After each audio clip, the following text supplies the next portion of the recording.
Oh, good afternoon, everyone, and it's very nice to see everybody here. When Joe asked me to give a talk, I was in two minds. Should I talk about Islam and its impact on Australia, or should I be a bit more civil and talk about a more general danger that we're heading towards that nobody seems to want, nobody in Australia that is, seems to want to talk about, doesn't even seem to recognize. So I thought, okay, let's talk about the nuclearization of the Indian Ocean. And where do we fit into that nuclearization? If anybody came here thinking, I have good news for you, I'm sorry to disappoint, I don't. We are heading towards the edge of the cliff, and all it takes is one little push to get us over. It's as bad as that. But let's go back to basics. When we look at the history of mankind, we find that there are certain constants that recur over and over and over again, right through our history. Within the context of this discussion, the most important of those is insecurity. We find ourselves insecure in terms of our livelihoods, and more basically, we find ourselves wondering where our next meal is going to come from. Are we going to survive? Are there people who are working against us at any given time? There are always these constants, and that insecurity gives rise to the quest for power. There is a finite amount of power in this world, and what we try to do is maximize our share of it. There's a problem with that, obviously. If we try to get as much power as we can, the next person down the line thinks, what is that person going to do with all that power? And how am I safe? Insecurity once again. So we get into this vicious cycle of threat, counter-threat, perceived threats, that is, and we get into arms races eventually. When we get into this sort of militarization of the threats, eventually we come to a point where we think it isn't just the armies, our military forces that we need to worry about. How do we support them? Where's the technology coming from? Where's the money coming from to support these forces of ours? Okay, so now we move into economics, trade and commerce. Unless we have a good economic system, unless we are financially strong, we cannot have a strong military. It goes without saying. Now, a lot of people have said a lot of things about that particular aspect of militarization in recent years, but it isn't a new, what we're doing now isn't new. As long ago as the 17th century, actually the 16th, Walter Raleigh started thinking about the same thing. When he was imprisoned in the Tower of London, he actually wrote this down. Whosoever commands the sea commands the economy, the trade. Makes sense. Because the sea has always provided the cheapest way of trading. No two ways about it. As it was then, it is now, and unless we come up with some radical sort of technology, that's the way it's going to be 100 years from now. The sea will always give us the cheapest way of trade. So whosoever commands the sea, right? So now we are moving away from armies and trying to, trying to militarize our command of the sea. And once again, we have competition. If I try to militarize this ocean, if I grow my navy, Joe Bloggs next door says, why is he doing that? Maybe he's up to something. I need to do something about that. I'm going to grow my navy as well. Once again, we get into this vicious cycle. The Indian Ocean in particular has played a major part in all of this, primarily because of the population that is concentrated around it, because of the Europeans who sought to buy spices and stuff that grew in the lands around the Indian Ocean. So they made a beeline. It began with the Portuguese. Now, I'm not going to get into prehistory where there are traces of Greek trade with the Indus Valley civilizations and all of that stuff. What we do know for a fact is that the Portuguese first decided to trade with India, so they moved down around the coast of Africa and across the Indian Ocean. They set up outposts, if you will, in Angola, in Mozambique, which is why those countries still have Portuguese traces of Portugal in them. Right. The Portuguese were then displaced by the Dutch. Now, the Spanish didn't come there because they were too busy looking after their interests in South America and Central America. So the Portuguese were replaced by the Dutch, and the Dutch in turn were replaced by the Brits. The Dutch were more interested in Indonesia, obviously, than they were in India, but the British saw a gold mine, literally, in India. So they created a lot of outposts, not just in two places, but a whole string of them across the Indian Ocean, all the way through to Diego Garcia. As recent as that, when they took over the entire archipelago and then leased Diego Garcia to the Americans, the entire Chagos archipelago belonged to Mauritius. So the Indian Ocean is vital to trade, the economy. Why? 80% of the world's oil shipments pass through the Indian Ocean. 35% of the world's population depends on it for their livelihood. 21% of the world's population is in South Asia, Bangladesh, India, Pakistan, Iran. There were wars fought, obviously, as well. In 1941, for instance, Australia was involved in this, thanks to Joe. Joe brought this to my attention. He didn't cause the trouble, though I wouldn't put that past him. 1941, HMS Kanimla fights at Bandar Shahpur, captures those boats.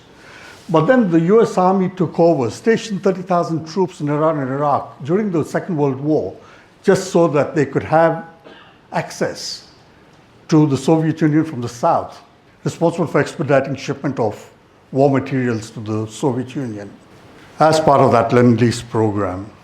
More recently, we've had operations as a shield, as a storm. We've had Operation Iraqi Freedom. The Indian Ocean has always been one of those focus points for war and conflict in general, and it isn't going to change. It has 7 choke points. Well, we have this all the way from the Suez Canal, the Bab el-Mandeb, Strait of Hormuz, to the 2 that concern us, the Strait of Malacca and the Sunda and Lombok Straits. So why are we interested in choke points? For a simple reason. Once again, power, command and control. If you can command the choke points, you're going to command the maritime access, the ingress and egress of maritime traffic. Common sense. And if you can control that, then you're in charge. Which is why the US Fifth Fleet is headquartered in Bahrain, and they are not going to move. It was only recently that Trump moved the Fifth Fleet temporarily from Bahrain to the South China Sea to bolster the Seventh Fleet, which is berthed in Osaka, to counter the Chinese threat. But then they moved straight back to Bahrain. They will not move out of there. The US has other military bases in Diego Garcia and Djibouti. So what does China do? Once again, power. China has its own base now in Djibouti, and it's growing. China, it has a what do they call it? A multi-force base in Djibouti. It isn't a naval base. It isn't only an army base. It's all of those combined. It's army, military, cyber. Well, we've gone through all of this. As states grow, they enhance their militaries to protect their wealth, which is China's excuse for militarizing part of the Indian Ocean and the South China Sea. So military competition is added now to economic competition in the search for power. But military competition becomes an end in itself at some point in time. And as military costs increase, states turn to technology to reduce those financial costs. They use technology to reduce the risk to personnel. And states literally use technology to create a bigger bang for their buck. Literally. What do? They gravitate towards nuclear weapons. So the US has gone all out. Its navy is entirely nuclear powered. Most of its ships are nuclear armed. The aircraft carriers, the submarines, and some of the cruisers. So what does China do? The very same thing. So we're getting more and more nuclear weapons, not just in the Indian Ocean, but worldwide. And right now, there are 4 regions of the world which could ignite World War III. Again, just common sense. The South China Sea, the India-Pakistan border, that is perennial. Nobody's going to sort that out. There's the Iran-Israel problem and Russia-Ukraine. Now, out of those 4 areas, 2 are directly associated with the Indian Ocean, the India-Pakistan border and Iran and Israel. The third, I classify, that's the South China Sea, I classify as being part of this problem because all the shipping from China that traverses the South China Sea will be funneled into the Indian Ocean. You can't have a Chinese ship in the Indian Ocean without it going through the Malacca Strait or the Lombok Strait or the Sunda Strait. And when they come into the Indian Ocean, you have a problem. You have too many nuclear assets in that patch of water. And who are the key players? You have the USA, Russia, China, India, Pakistan, Israel. Is Israel in the Indian Ocean? Iran thinks they are. Iran has sworn since 2011 that Israel's Dolphin subs, and I'll talk about those in a minute, Iran swears that Israel has submarines in the Indian Ocean, nuclear armed subs, that is. Saudi Arabia, does Iran itself have a nuclear program? Ask Barack Obama. He financed them. Saudi Arabia, Mohammed bin Salman, the Crown Prince, has stated outright, if Iran goes nuclear, treaty or no treaty, we are going nuclear. Right, so we don't have one Muslim nuclear state now. We have 3, Pakistan, Iran, and Saudi Arabia. Welcome. South Africa. Cyril Ramaphosa is making noises about talking to Xi Jinping again. Okay, why? He wants Chinese technology to build nuclear power stations, he claims, in South Africa. South Africa already has a nuclear background, right? They might have put it aside because a certain saint passed away, Mandela. But when the Vela incident took place in the 70s, it was South Africa and Israel that exploded presumably a thermonuclear device in the Prince Edward Islands. So these are the key players in the Indian Ocean. Okay, so I'm going to just run through all of these because you know it already. The USA developed nuclear weapons in World War II because they wanted to end the fighting. A guy called Georgy Fliers, who was a physicist, suspected in 1939 that the US was dabbling around with atomic weapons at the time. So he approached Stalin, and Stalin sanctioned the Soviet Union's nuclear project in 1942. It conducted its first atomic test in Kazakhstan in 1949. When the US found out how effective the Hiroshima and Nagasaki strikes were, Truman made a note of it and said, look, if it's going to be that popular, if it's going to be that effective, not popular, I beg your pardon, we've got to start employing these things more often when we need to.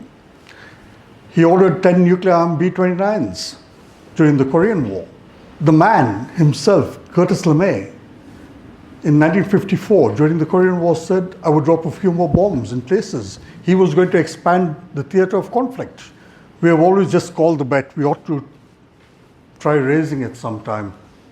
Eisenhower considers using the bomb to protect Taiwan against China.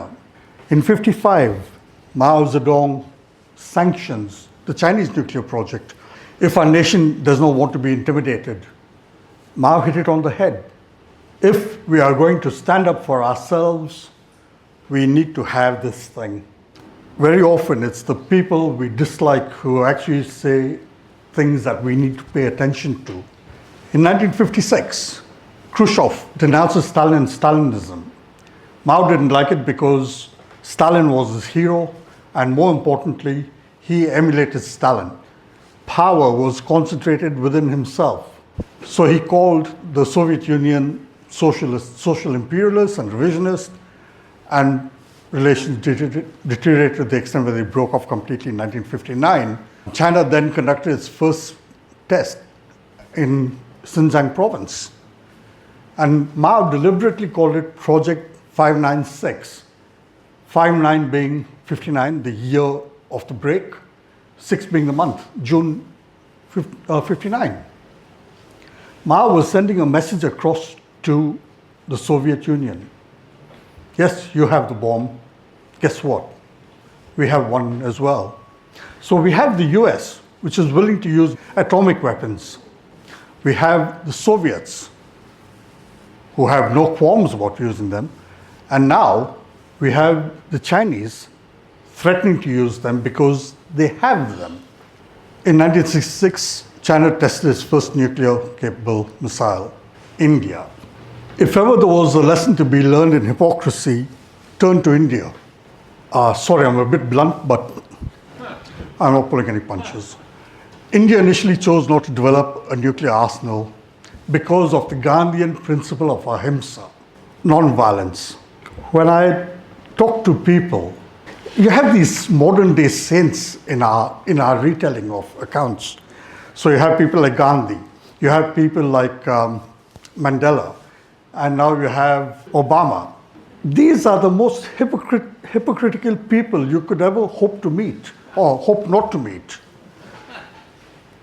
Non-violence. Gandhi spouted all of this stuff about non-violence. It was the same man who would lie naked between his two nieces, teenage nieces, every night to check if he would be aroused or not. I'm not saying it, documented fact. And that's the man we turn to for our principles. But we have Nehru, a staunch follower of Mohandas Gandhi. He was Prime Minister, India's first Prime Minister, and Nehru followed Gandhi in all things, including hypocrisy. When India was suffering under one of the worst famines in history, Nehru was sending his clothes by chartered flight to Switzerland to be dry cleaned. Make of that what you will. Nehru also had what he called the forward policy.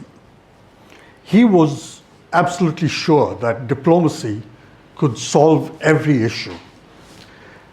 He also thought that India and China together, the two civilizations, the two major civilizations in that part of the world, could lead the rest of the world, lead the third world, which was coming out of so-called colonialism at the time. But what Nehru was doing was getting his troops in the Himalayas to paint rocks white. They'd paint this set of rocks white and say, this is where the border is today. Next week, they'd move about 2 kilometers further towards the north into Chinese territory, paint those rocks white and say, oh, that's the border, by the way. Mao recognized that, and in 1962, he lost all patience. Mao sent his troops into India. The Indian troops were not equipped to take on the Chinese opponents. The Chinese troops, remember, were still fighting a civil war. They were battle hardened. The Indian troops were not. So Nehru turned to Kennedy. We need help. What we need is fighter aircraft, but we don't have the pilots, so could you please send us your pilots as well? What Nehru was asking Kennedy to do was to not just reopen the Korean War, but to now attack Chinese troops directly. Madness.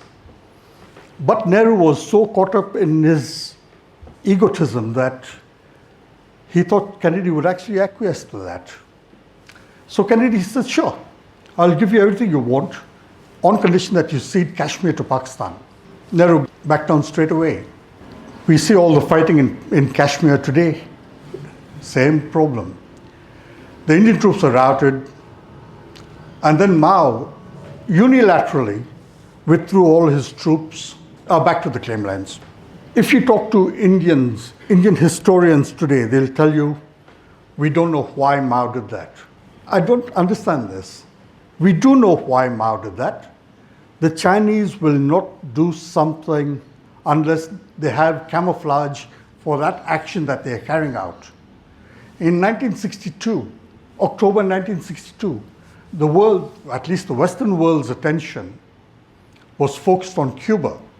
We were so bothered about what was happening in Cuba, we thought that World War III was going to break out over those nuclear missiles that were positioned there.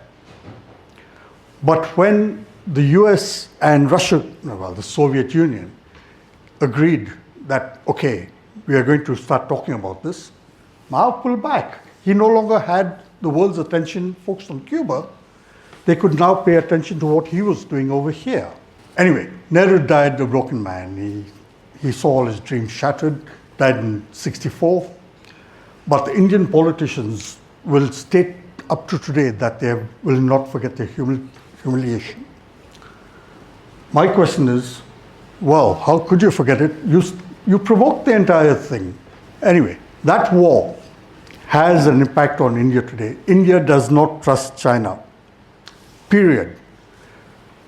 If you read news articles about India and China, you'd find that within the last 2 or 3 months, Indian Prime Minister Modi started making nice noises towards Xi Jinping.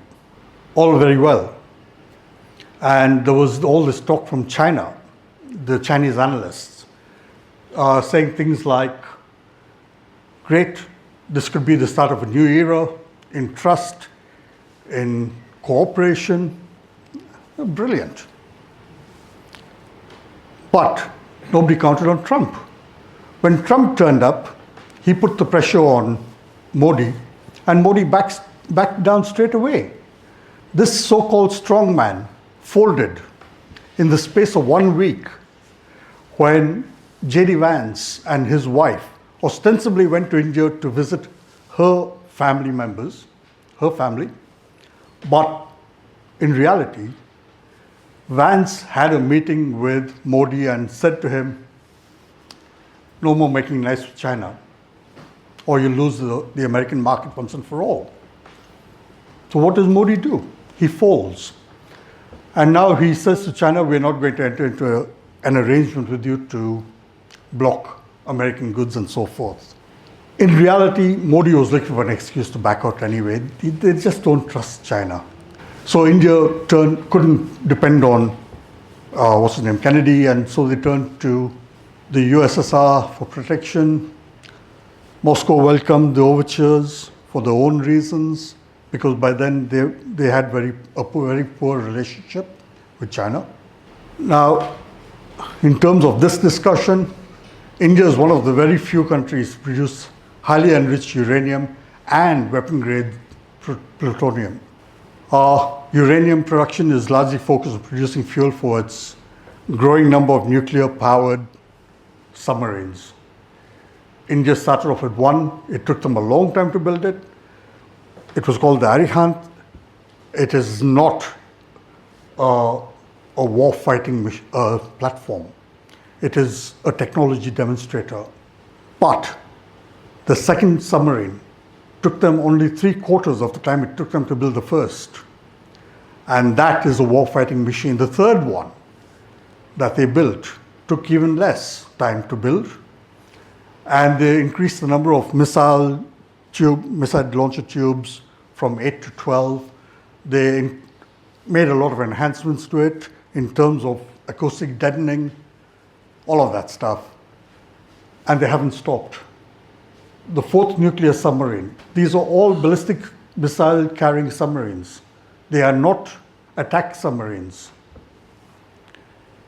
The fourth submarine is going to be larger, heavier, even more advanced than any of the previous three. India obtains weapon-grade plutonium from one of its reactors, fast breeder reactors, from a place near Mumbai.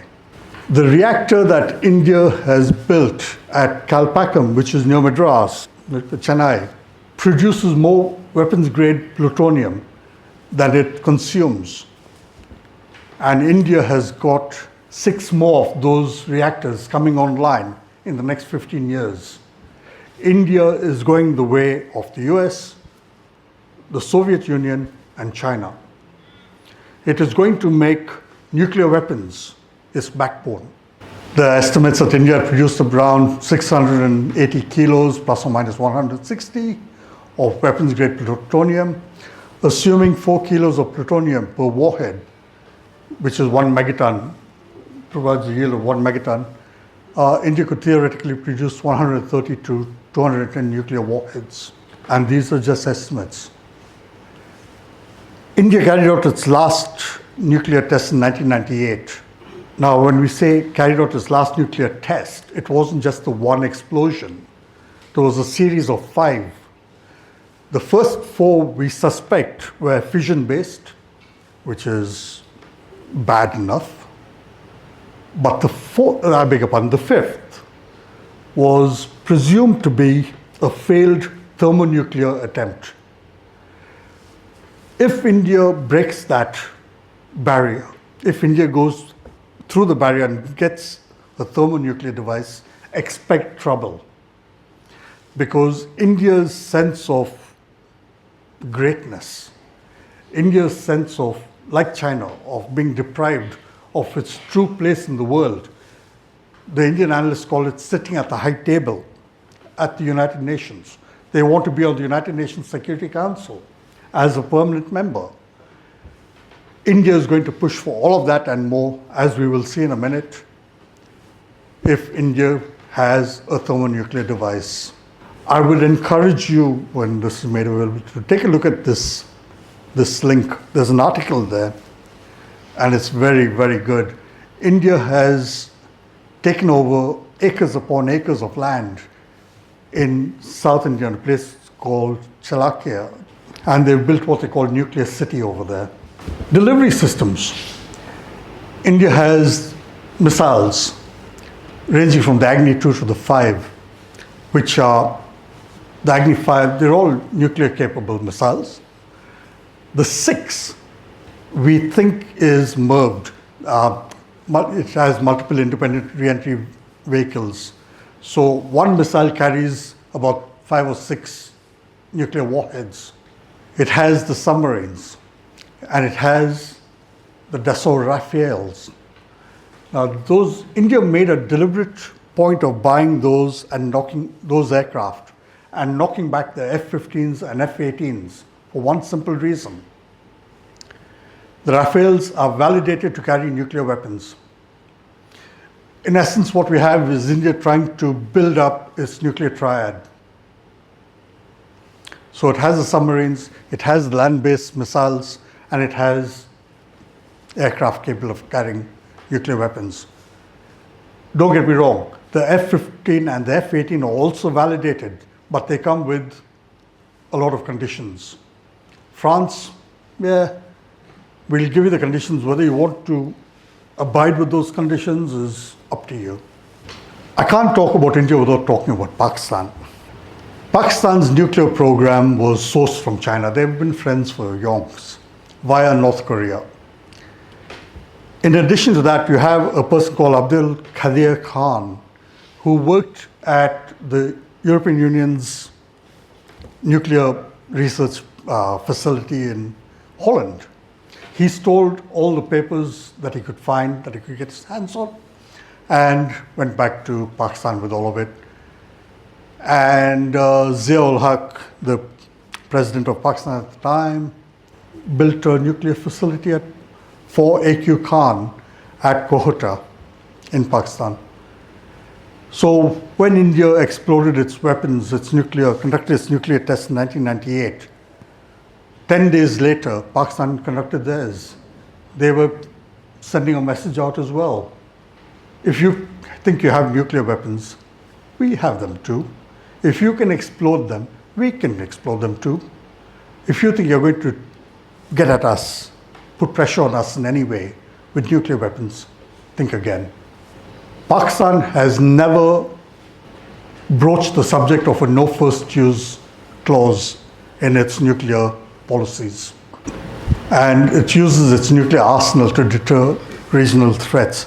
So within the last week, when the fighting began in Kashmir, once again after all that, on the 26th, there was a massacre of tourists. The first thing Pakistan said was, if India tries to invade us, we will use our nuclear weapons. That is the first port of call, the first threat ever, the first recourse. If you're going to do anything against us, if you're going to threaten us, just remember we have nuclear missiles. They will not endorse an NFU, or no first use policy. And that is what we think they have. Interestingly, Pakistan entered into a test moratorium in 1998, 3 days after the 1998 tests. Israel, David Ben-Gurion was adamant that he was going to prevent a second Holocaust.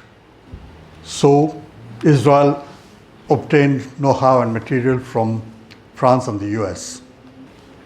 In 1967, the CIA estimated that Israel could manufacture a bomb in 6 to 8 weeks. If ever there was a genius, a military genius, it was Moshe Dayan. Every time that man said something, it made perfect sense, not just for that time, for the time that he said it, but for always. Nuclear weapons are cheaper, more efficient than indefinitely growing Israel's conventional forces. The man hit it on the head.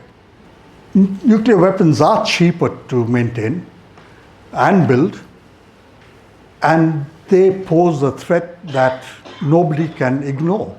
So he convinced Pinchas Sapir of the value of commencing a nuclear program, and soon after that ordered the production of 4 to 5 nuclear warheads a year with a message. This is how Israel got there. Look up Operation Plumbat. It's pretty interesting. This Vela incident in September 1979 off Prince Edward Islands, it was conducted, we suspect, by Israel together with South Africa. Mordechai Vanunu, also known as John Crossman after he converted to Christianity, argued that if a 150 megawatt reactor produces 40 kilos of plutonium per annum, Israel could have 100 to 200 nuclear devices, which opposed the CIA's estimate of 10 to 20 weapons.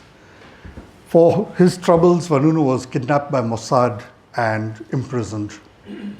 You get a different estimate once again. Israel has a nuclear triad. It has F-15s and F-16s, which are also validated to carry nuclear weapons. The F-35s have been validated, but I don't know if Israel has tampered with the software to enable those platforms to carry nuclear weapons. By the way, remember that Israel is the only country, bar none, the only country in the world which was given the source software by the US for its F-35s. They can do whatever they want with it.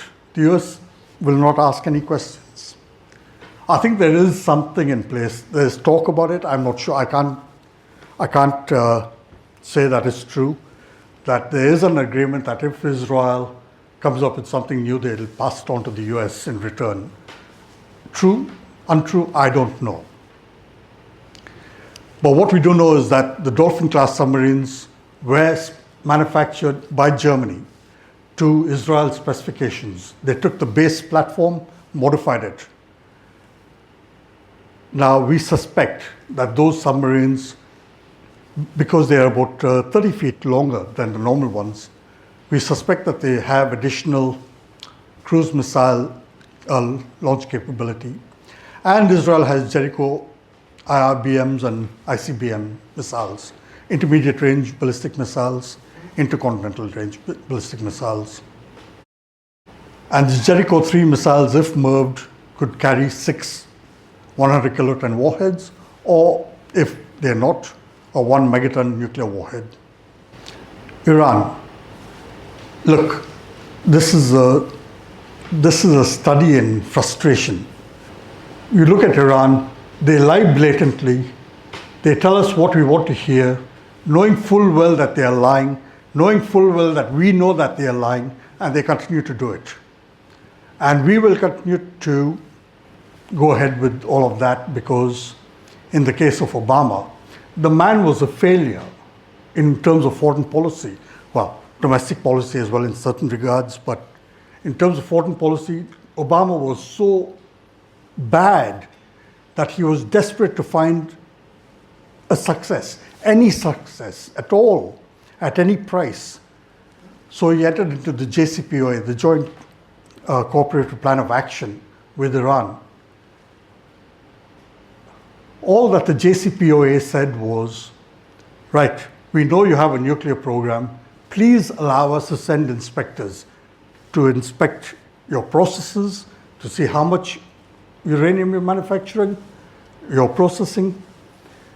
If you don't want us to send our inspectors, we'll send United Nations inspectors, nothing else.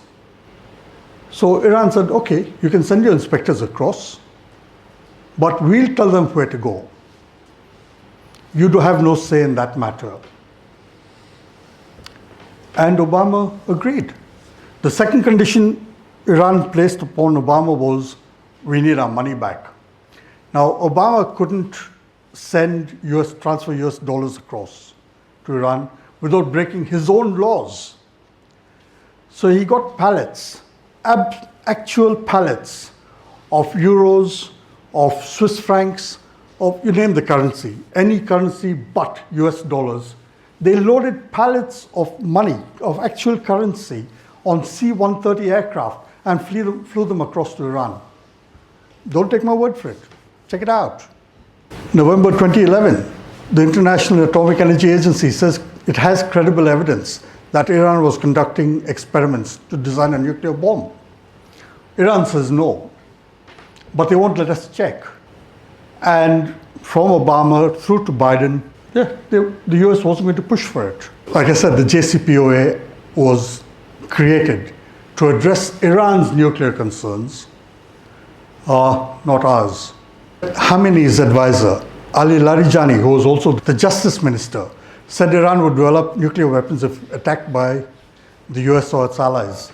Once again, here you have people threatening to use nuclear weapons. And we come back to Saudi Arabia. Are they going to manufacture nuclear weapons? I think yes, because we have a hothead who's actually running the country. South Africa, they are 2 steps away from manufacturing a nuclear weapon if they want. You have Ramaphosa making nice noises with China. Like I said, he's looking to China, Russia, or Iran. 3 of the 4 CRINC countries, China, Russia, Iran, and North Korea. for nuclear assistance. So, all of that's background. Which of those states poses a threat to Australia? I'd say all. We can't trust any one of them because we don't know what their nuclear policies are. And if we don't know what the nuclear policies are, do they have an NFU, a no first use clause in place? There are too many unknowns there. If any one of them initiates a nuclear war with another, which is possible, Australia will be affected. In the Indian Ocean region, we would bear the consequences, amongst others, of radioactive fallout, possibly nuclear winter. Our markets would collapse. If the US entered into a war on Israel's side against Iran, they would use Australia as a staging post. We would be dragged into it. And as long as we have a weak leadership in Canberra, we'll have no say in the matter. Garden Island in Rockingham. Right now we have US nuclear subs rotating over there. Nothing new. We already are involved in the US's nuclear plans, and we'd better get used to the idea. And why is it? Before I answer that question, I'm going to return to India. Albanese's Labour government. India is going to be the next best thing. It's going to replace China. We are going to enter into a free trade agreement with India. It's a democracy. It's part of the Quad. It stands up to China. And the thing is, none of that is true. India is not a democracy in the sense of the term that you and I understand it. It's a Hindu authoritarian state. India pushed us out of the Quad because we upset it. And then only when the Doklam incident occurred where Indian troops were killed by Chinese troops, India brought us back in because it wanted to be seen as having allies in the region, whereas China didn't. The Australia-India Economic Cooperation Trade Agreement is built on unequal terms. 85% of Australian good exports by value to India are tariff-free, and that will rise to 90% on 1st January next year. Whereas 96% of Indians' imports are tariff-free, imports into Australia, rising up to 100% from the same date. Are we checking the Indian goods for their quality? No, we're not. What about immigration issues? We are so desperate to enter into an agreement with India that we say to the Modi government, look, you enter into this agreement with us and we'll talk about Indian students coming over here and staying over here for a period of time, say 5 years to 10 years, but enter into this agreement with us, this trade agreement with us. We're talking about academic qualification equivalence. It's nonsensical. An Indian student with a 3-year degree has less knowledge than a student who's passing out of year 12 over here in that particular subject. I've looked at the syllabi. It's nonsensical. I did some work for Curtin University to take their courses in strategy and military science into India. And I looked at the syllabus of the Defence Services Staff College in Wellington in India. There's a Wellington in India. The quality, the syllabus, I wouldn't have given that syllabus to a first-year student over here, a first-year undergrad student over here. And the Defence Services Staff College in India is India's premier warfighting college. And we're talking about academic equivalence. After Trump's tariffs, India started making nice noises towards China. Trump hammered India with 26% tariffs. So India and China started talking despite their suspicions of each other. But then, like I said, Vance went to India, and now India's put China aside and they're talking to the US again. That's a DFAT statement. But what DFAT doesn't say is what Canberra is going to give to India and what we get in return. This takes the cake. We're talking about the AUKUS submarines over here. These are comments from one of India's best maritime analysts, which were actually, these comments were published in one of the leading newspapers, The Hindu in India. If Australia and the US could deceive France, a NATO ally partner, what is it preventing them from doing the same with lesser allies? But India is not an ally. At most, it's a partner. By their own definition, not ours. Second comment, there's apprehension that the deal could eventually lead to a crowding of nuclear attack submarines in the East, and the expanded form is taken verbatim from the report, in the Eastern Indian Ocean, eroding India's regional preeminence. Not my words, the analyst's words. Washington's willingness to help Canberra build SSNs raised the possibility that Australia could deploy submarines in the Eastern Indian Ocean well before India positions its own. Again, the words of Abhijit Singh are at that address. Indian officials are not comfortable with the prospect of friendly SSNs in India's backyard. India's backyard? Since when? It does not help that AUKUS is taking the focus away from the Quad. Of course it doesn't help. It doesn't help India, because now the Quad has been put in its place and shown to be froth, as Yi Cheng, the Chinese foreign minister, said. But look at India's actions. In 2020, Mike Burgess, the head of ASIO, spoke about a nest of spies, and he had kicked those spies out of Australia without mentioning which country those spies belonged to. Turns out that it was Indian diplomats. They were looking to get information on Australia's defense projects and airport security. And now they're starting to build relationships, especially in North Sydney, with local politicians. By the way, that was from the ABC, if you can believe that lot. Well, should we be surprised by India's actions? I argue no. They tried to assassinate a Canadian national of Indian origin in Canada because that person was fighting for a homeland for the Sikhs. Trudeau, of all people, alleged India's government may have been involved. May have been involved? When the man handing out the money for a contract killing is Indian, what do you mean may have been involved? They tried the same thing in the US. But the man handing out the money in this instance was photographed and caught. India, of course, backed down straight away, said, there's a mistake here. We don't know what he was doing. He might have gone rogue. Federal prosecutors in Manhattan said that person worked with the Indian government, whose responsibility included security and intelligence.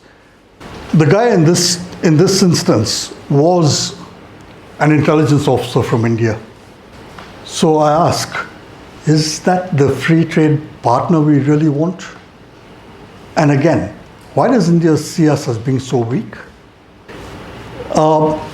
In Feb this year, we had a Type 55 Chinese destroyer, a frigate and a replenishment ship sail into Australia's exclusive economic zone and conduct live fire exercises 150 nautical miles from Sydney.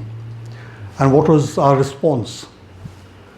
Oh, look, they're not a threat in the sense that they're engaging in, in any sort of violence according to the international law. In 2020, we called for an investigation into the origins of COVID-19. China saw that as an insult. We were warned about it, about insulting China like that. China carried out all these actions to hurt us and hit us with an embargo. Australia's dilemma is that China is our largest trading partner and the US is our security guarantor. Who are we going to pick between the two of them? More recently, Australia refused to act with China against Trump and his tariffs. Again, is that because the US is our security guarantor? And how many times do we do this? At this present time, the tensions between China and the US are heightened because of Trump's tariffs. Right now, China is in a lot of trouble economically, with youth and unemployment having gone past 20%. Xi's position has been weakened according to some reports. Again, I can't guarantee that, but I suspect it is true, despite the noises that he's making. Let's go through a little thought exercise over here. If Xi Jinping's security is threatened, he will turn automatically to Maoism. He will become more like his idol, his model, Mao Zedong. He will become more autocratic. He will seek to divert attention to the country's economic problems by calls to nationalism and to invade Taiwan. But he needs an excuse to do that. But that's easy, given now that Lai Ching-te is the president of Taiwan, because Lai is determined to move Taiwan towards independence. So what is Xi's options?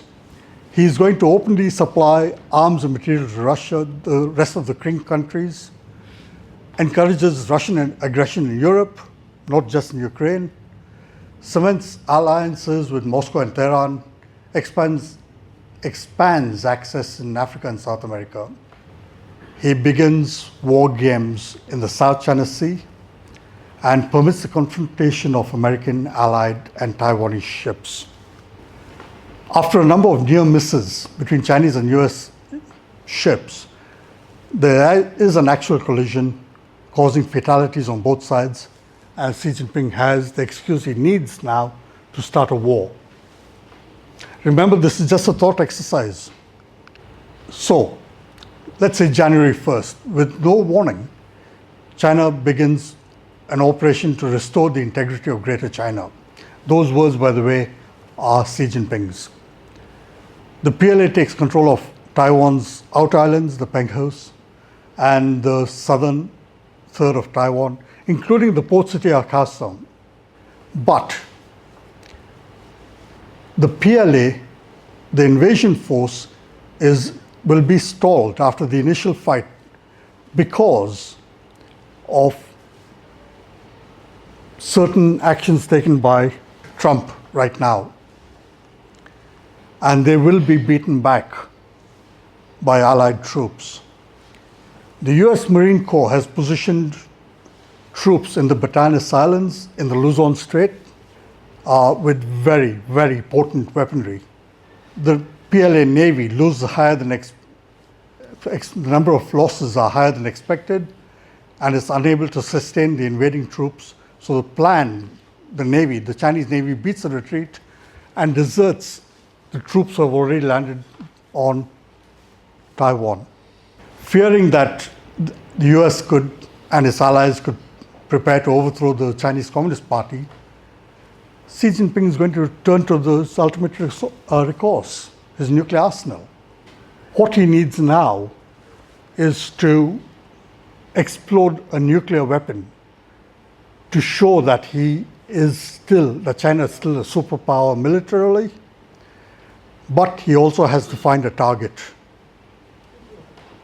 And that is not easy, or is it? The target must not be on the American homeland. That would incite an all-out nuclear war. It must be remote, so that any radioactive fallout may be localized and not affect anybody but the target.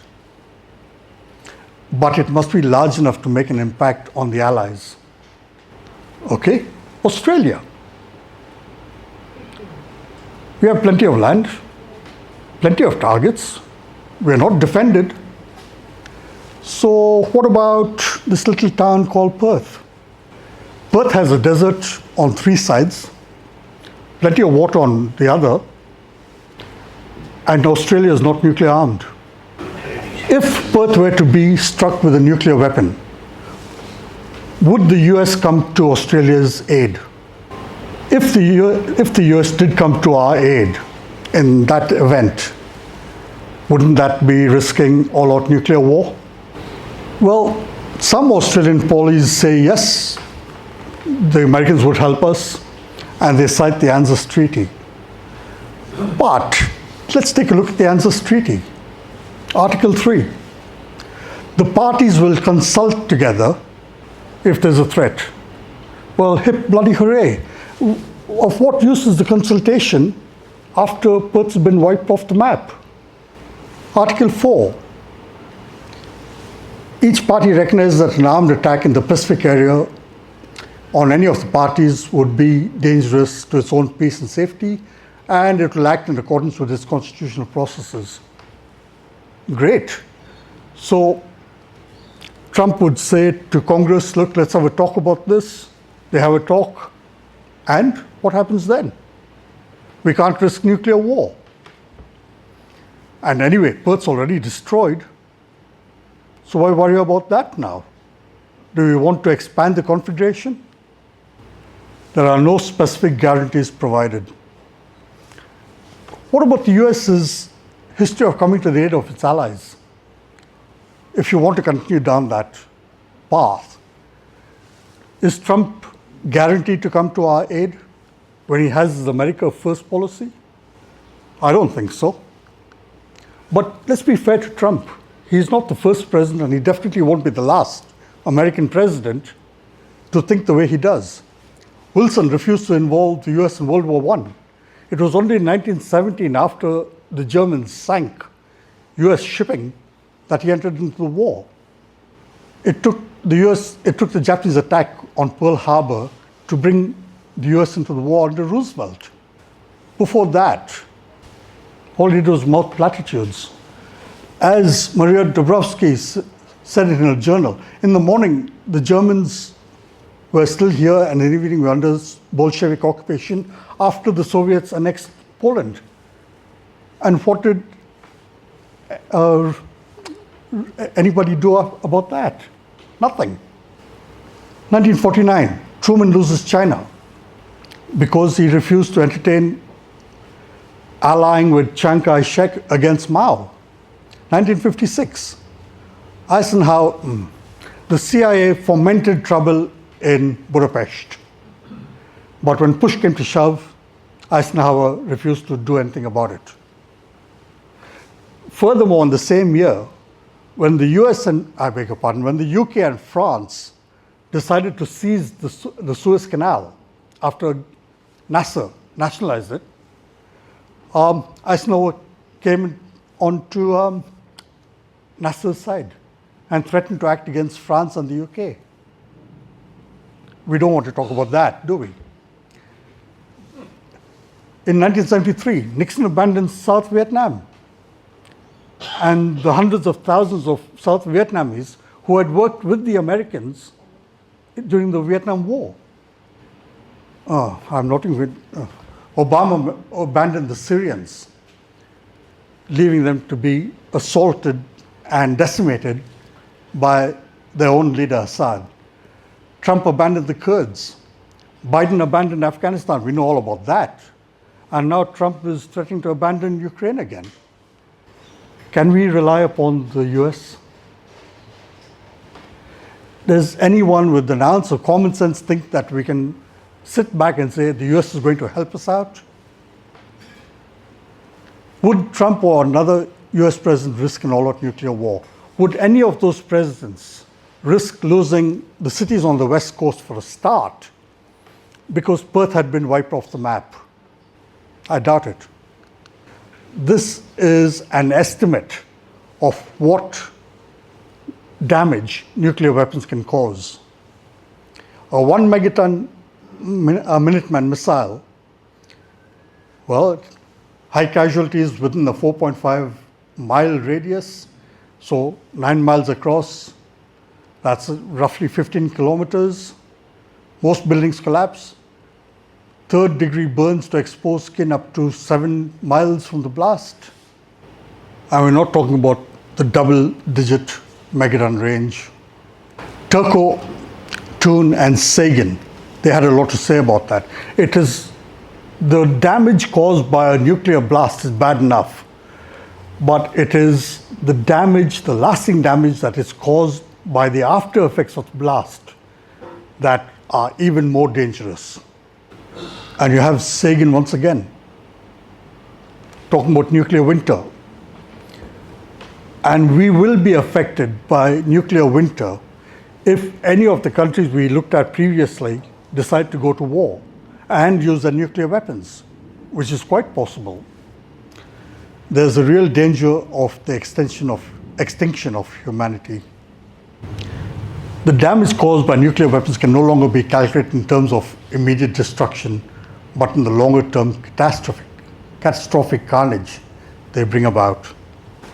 And I return to Moshe Dayan's axiom: nuclear weapons are cheaper, more efficient than indefinitely growing Israel's conventional forces.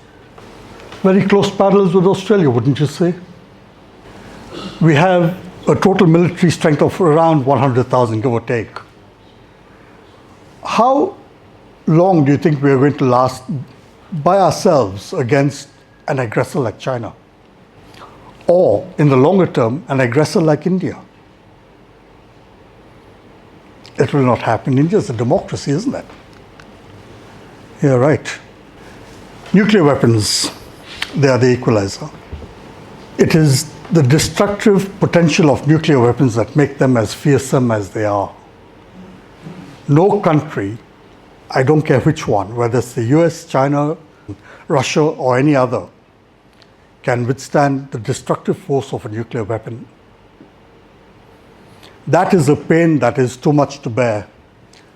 And if a country has the potential to cause that pain, you are not going to have another country act as an aggressor against you. When we look at that argument, I've had this argument with people at Defence in Canberra.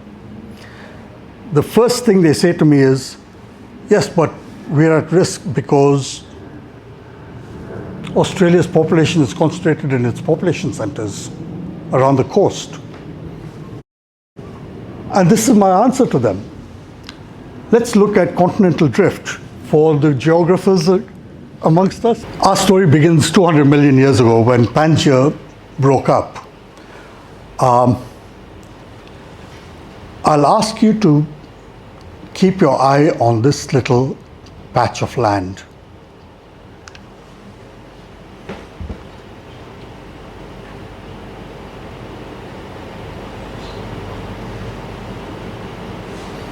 Okay, so we're watching that.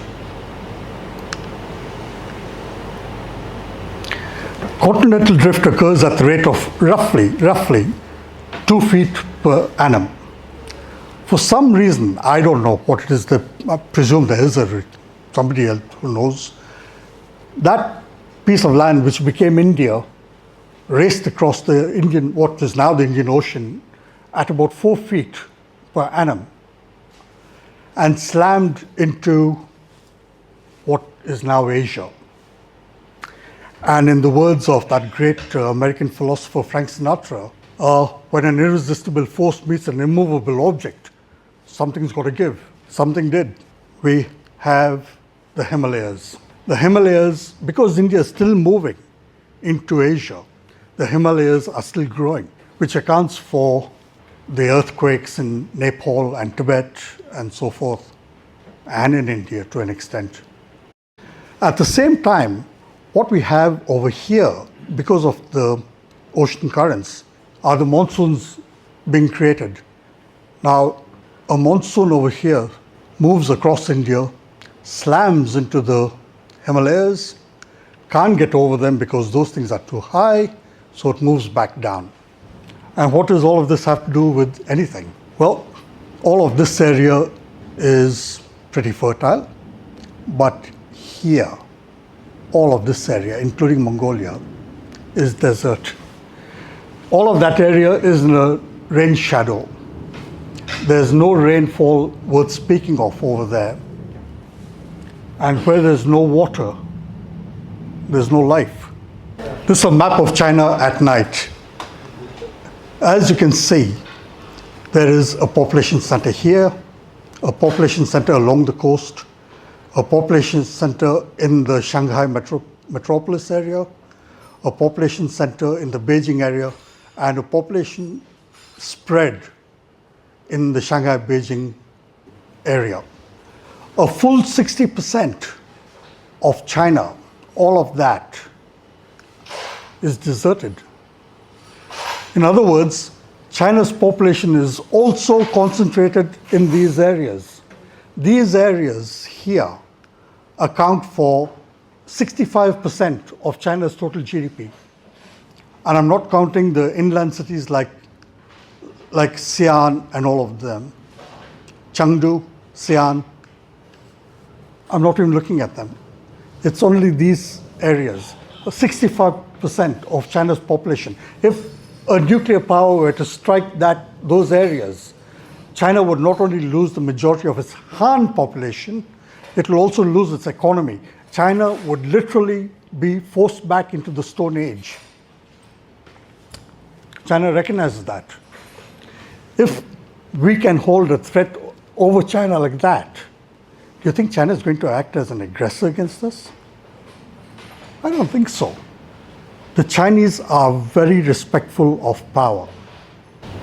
Given all of this, the nuclearization of the Indian Ocean and our current situation, I put it to you that we have no option but to go nuclear ourselves. We can't depend upon allies, people we call allies, countries we call allies. We definitely can't depend upon other people to come to our aid. We have to rely upon ourselves. But we have a very small military. So we have to give that military and ourselves every possible chance of surviving. And when you have a growing nuclearization in the Indian Ocean, why shouldn't we go nuclear? We possess the uranium resources. We have the technology. The CSIRO knows full well that they can build a nuclear bomb. Do we have the political spine, though? Thank you very much for that. Thank you for your help.